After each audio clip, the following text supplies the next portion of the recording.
So, Jeremy, the big question to start off, what really led you to the construction tech space?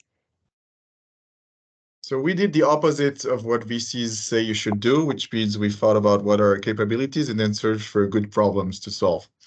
And we were really strong in AI and signal processing. And we thought, what's the most complicated imaging problem we can solve? And the two contenders were basically the medical world and underground for construction or for oil and gas or for mining. So it was actually 4 different industries we could choose from. And construction is fascinating. The fact that it's one of the biggest markets in the world, that projects are so big, they influence our lives. And we thought that AI and our expertise could really help expedite project delivery and shorten projects and reduce risk. And we decided to go for it. Amazing. I'm sure VCs are out there wincing, so sorry in advance to the audience. Okay, and onto the fact that you did an amazing post around Israeli founders being 40% of the US tech unicorn founders.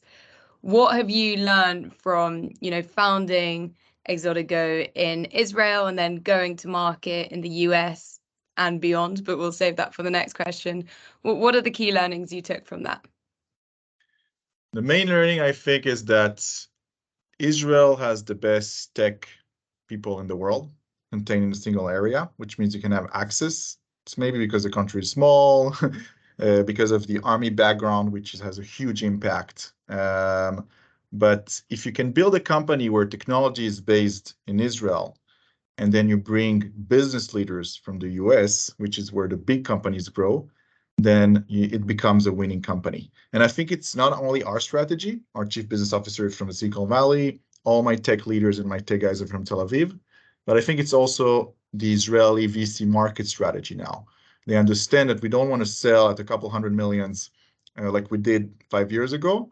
Our goal is to IPO and become huge companies. And there's already companies that are starting to do that in the ecosystem. But that's the new strategy. And the secret is bring tech and Israeli mentality from Israel. Yeah. And then do business like Americans know how to do business. A dangerous combination. Yeah. Okay, that's awesome. And then carrying on from that, I know you have exciting growth plans in the pipeline. So if you had to set out Exodigo growth plans for the next 1, 3, 5 years to predict, what are you looking for?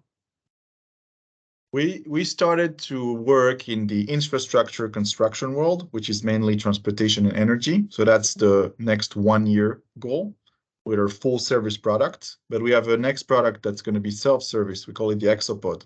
That's super relevant for all the rest of the construction world, development, contractors, engineers. So that will be the major expansion of 24. And 25 mining and oil and gas. And 2026, we'll discover gold on Mars for Elon Musk and SpaceX. Yeah. Can I have stock shares when that happens? And what about geographies? Are you planning on expanding like a global footprint? Yeah, we're a global firm. We're already active in the US, in the UK, in France, and in Israel, and we're going to expand everywhere ultimately because we think we should be the standard for underground mapping in any industry, and we can deploy fast enough everywhere.